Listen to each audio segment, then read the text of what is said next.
Bon, on va se le dire, l'école à la maison, j'en parle beaucoup. Mais il y a des choses que je pense, que je ressens, que je vois, qui font pas toujours l'unanimité. Et aujourd'hui, je vais vous en parler.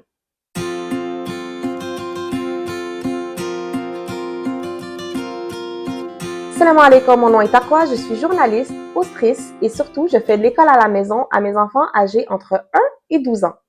Et aujourd'hui, j'ai le goût un petit peu de piquer.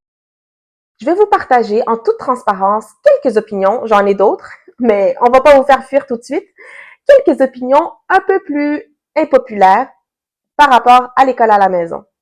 Vous pourriez être d'accord ou ne pas être d'accord et c'est tout à fait correct. Il n'y a pas juste une façon de voir. Alors, la première, je ne crois pas que l'école à la maison est pour tout le monde. Je vois souvent passer que l'école à la maison, c'est la meilleure chose c'est la meilleure chose, tout le monde peut faire l'école à la maison, c'est accessible, etc. Dans un certain sens, c'est vrai. Une maman n'a pas besoin d'être, et je dis maman parce que on s'entend, la majorité qui vont actually s'engager pour le faire en the day-to-day, c'est la maman, là. Dans quelques familles, c'est le papa, mais allons-y pour la majorité. Donc, la maman n'a pas besoin d'être une enseignante. Il suffit d'être vraiment curieuse, dédiée. On peut aller chercher les ressources, on peut s'équiper. Donc, en ce sens, c'est accessible. Mais est-ce que c'est pour tout le monde? Non. Et j'ai même envie, je pense, de faire une autre vidéo parce que j'ai été témoin dans les dernières années de choses qui m'ont mis mal à l'aise et qui m'ont fait dire il y a certains enfants qui sont mieux à l'école. En toute sincérité, je pense qu'il y a certains enfants qui seraient mieux à l'école, mais évidemment, c'est tabou et ça se dit pas. Je dirais de manière générale, l'école à la maison n'est pas pour tout le monde. Si, par exemple, vous êtes dans une famille où il y a beaucoup de... Il n'y a pas vous voyez, je commence déjà à marcher sur des œufs. Il y a beaucoup de conflits. Il y a de la violence conjugale. Ça va pas entre les parents. Il y a beaucoup de conflits, des chicanes tout le temps. Ben, c'est mieux que l'enfant ait un break de tout ça à l'école que d'être tout le temps dans une mauvaise ambiance, disons. Ça, c'est un exemple quand même assez évident, mais que je pense quand même qu'il vaut la peine d'être souligné. L'école à la maison n'est pas aussi pour des familles dont la maman, encore une fois, la principale intéressée qui sacrifie sa vie, sa vie, c'est la plus belle vie, là, l'école à la maison, mais qui va sacrifier beaucoup de son temps et tout ça, et de son énergie. Il faut qu'elle en ait du temps et de l'énergie. Il faut surtout qu'elle ait l'espace mental. Donc, une maman qui souffre de dépression, une maman qui va juste pas bien mentalement, devrait prendre soin d'elle avant de pouvoir prendre soin de ses enfants. Donc, en ce sens, l'école à la maison n'est pas pour tout le monde. Encore une fois, il faudrait que je nuance et que j'explique parce que je sais que je vais me faire parler en privé. Mais voilà, statement number one, l'école à la maison n'est pas pour tout le monde. L'enfant et le parent n'a pas toujours besoin d'être motivé et d'adorer ce qu'il fait. En termes d'école à la maison. Donc ça, c'est une erreur que j'ai peut-être fait en début de parcours où je voulais que tout soit tout le temps excitant, des thèmes, des projets. Et j'aime encore beaucoup les thèmes et les projets. C'est ce que je pense qui nourrit la flamme, la curiosité d'apprendre et tout.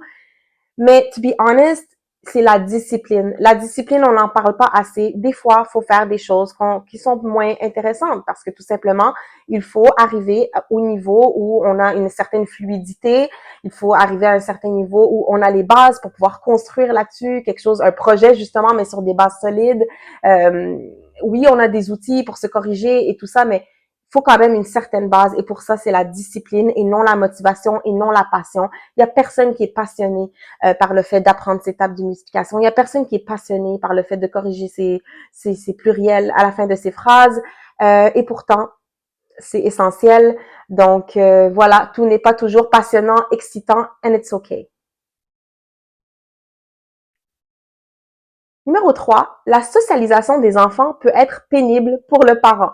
Alors, pour ceux qui le savent, je parle souvent de socialisation parce que c'est la question numéro 1 qui revient le plus, là.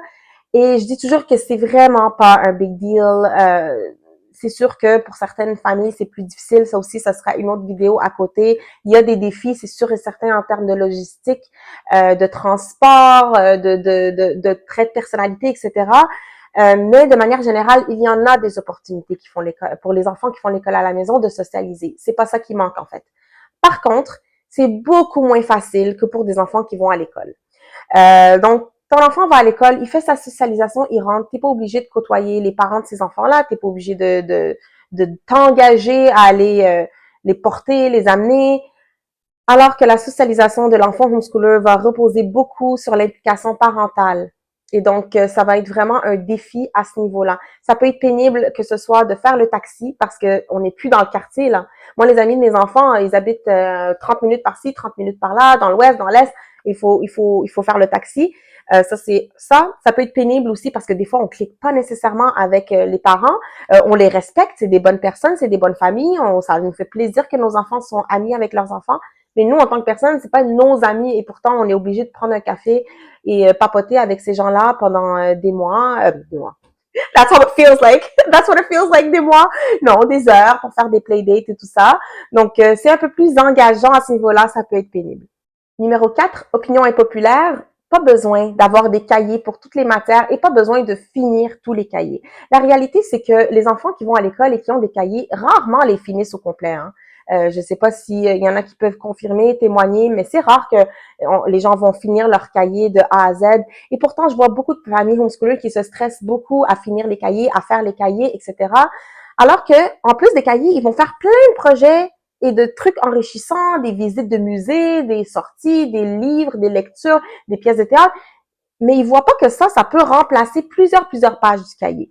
Donc oui, c'est bien. Je pense les cahiers, ça offre une bonne base. Euh, mais c'est correct si on s'en sert juste pour se structurer.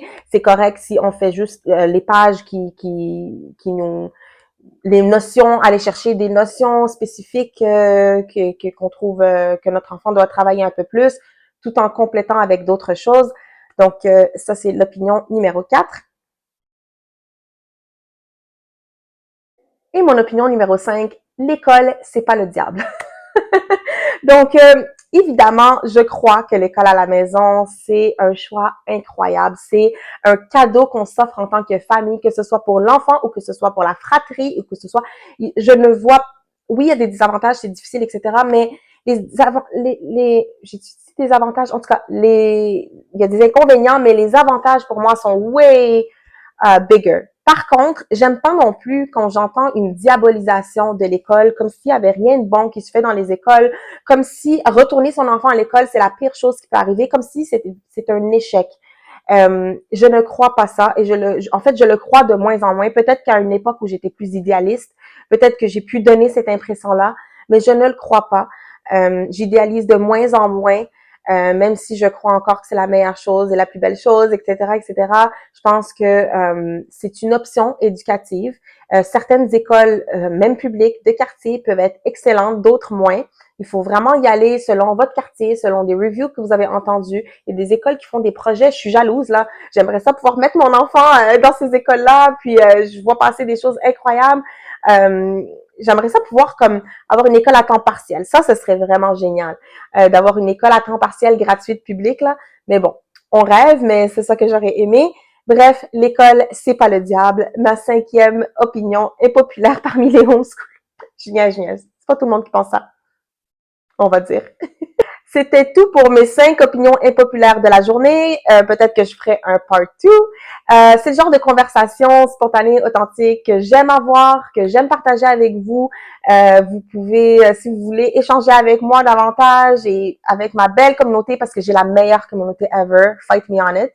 Vous pouvez me joindre sur Homeschool avec Takwa sur Instagram, homeschoolavectakwa.com pour vous abonner à mon infolettre gratuite et rejoindre mon membership où est-ce qu'on a une communauté privée de mamans encore plus incroyables, très bienveillantes, avec lesquelles on peut vraiment échanger en toute intimité et avec lesquelles on bâtit cette aventure d'école à la maison. Mais pas que. Donc, il y a des gens dans le membership qui font même pas l'école à la maison, mais c'est juste des mamans impliquées, des mamans curieuses, des mamans passionnées, my people. Donc, voilà, tous les liens vont être en description et on se retrouve bientôt pour une nouvelle vidéo. Salam alaikum.